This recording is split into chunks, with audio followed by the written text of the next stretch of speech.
आणि अध्यक्ष महोदय, जी लक्षवेधी आत्ता आहे ती लक्षवेधी तातडीचे प्रश्न, गेल्या 8 दिवसात घडलेली घटना, एखादी आकस्मिक संकट आलेलं आहे त्यावर लक्ष सभागृहाचं वेधून घेणं, यासाठी लक्षवेधी सूचनांचा वापर आयुधांचा केला जातो।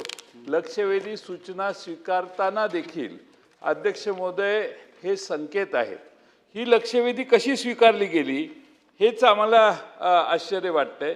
ही लक्षवेधी स्वीकारण्याची कोणतंही मेरिट, काय मेरिट याच्यात आहे हे सभागृहाला कळणं आवश्यक आहे। There is no merit in this लक्षवेधी। त्यामुळे आमचं ऑब्जेक्शन आहे की ही लक्षवेधी स्वीकारलीच जाऊ शकत नाही। हे अध्यक्ष उत्तर देतील, अध्यक्ष उत्तर देतील। नाही, या संदर्भात मला वाटतं या लक्षवेधीमध्ये काही समाजात जे गंभीर प्रश्न दिसून येत आहेत त्या संदर्भातली माहिती दिली गेली आहे आणि त्यामुळे अशा घटना वारंवार होऊ नयेत आणि समाधानकारक चर्चा या विषयाची सभागृहात व्हावी आणि म्हणूनच ही चर्चा आपण उपस्थित केली आहे। अध्यक्ष महोदय, खरं तर थांबा जरा, होऊ देत, हो थांबा जरा। हो तुम्ही नाही तुम्ही तसं कसं होईल? लक्षवेधीला आक्षेप आहे आमचा।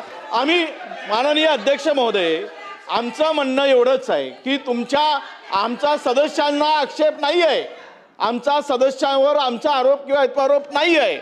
आमचं म्हणणं एवढं आहे या संदर्भात, ही लक्षवेधी स्वीकारत असताना ही निकष, अध्यक्ष महोदय, काही परंपरा, काही नियम आहेत, त्या नियमानं हे सभागृह चालतं, हे आपण सगळेजण मान्य करतो। अध्यक्ष महोदय, सार्वजनिक निकडीच्या सार्वजनिक महत्वाच्या बाबीकडेच लक्ष वेधलं जावं। आता हे 3 तलाक केंद्राचा निर्णय, इथे काय संबंध आला? केंद्राचा निर्णय। बसून घ्या या संदर्भात बसून घ्या। तुम्ही लक्षवेधीवर बोला ना, रुलिंग मला देऊ दे।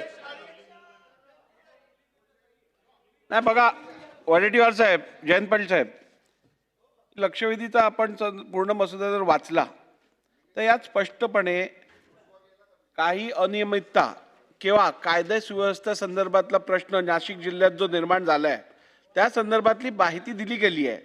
तर मला वाटतं, आणि फक्त एखाद्या इन्सिडेंटबद्दल नसून एकूण याचा परिणाम पूर्ण राज्यात काय होतोय या संदर्भातली चर्चा जर घडत असेल या लक्षवेधीच्या माध्यमातून, तर मला वाटतं कोणाला काय अडचण असायची हरकत करायची गरज नाही।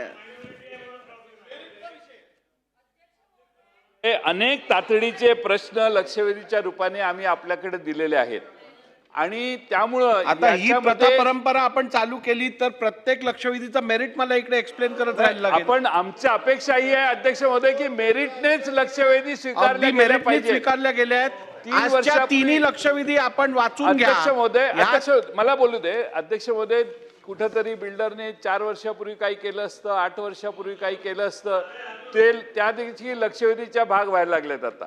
आणि म्हणून अध्यक्ष महोदय, आमची विनंती आहे की मेरिटने लक्षवेधी, म्हणजे तातडीची निकडीची आवश्यकता असेल असेच प्रश्न लक्षवेधीत मांडायला आपण संधी द्यावी। आपलं मत हे मी रेकॉर्डवर घेऊ का? एक मिनिट, आपलं मत मी रेकॉर्डवर घेऊ का? याच्यात कुठची तातडीची किंवा निकडीची प्रश्न नाही आहेत। आपण शब्द बदलू नका। मी आपणाला मेरिट कोणतं सभागृहात लावलं हे आम्हाला एक्सप्लेन करावं। आम्हाला सांगितलं ना कोणतं मेरिट लावलं, कोणत्या मेरिटनं ही लक्षवेधी घेतली। माझ्या सन्माननीय सिनियर सदस्यांनी त्या लक्षवेधीवरती बोलत असताना सन्माननीय अध्यक्ष महोदय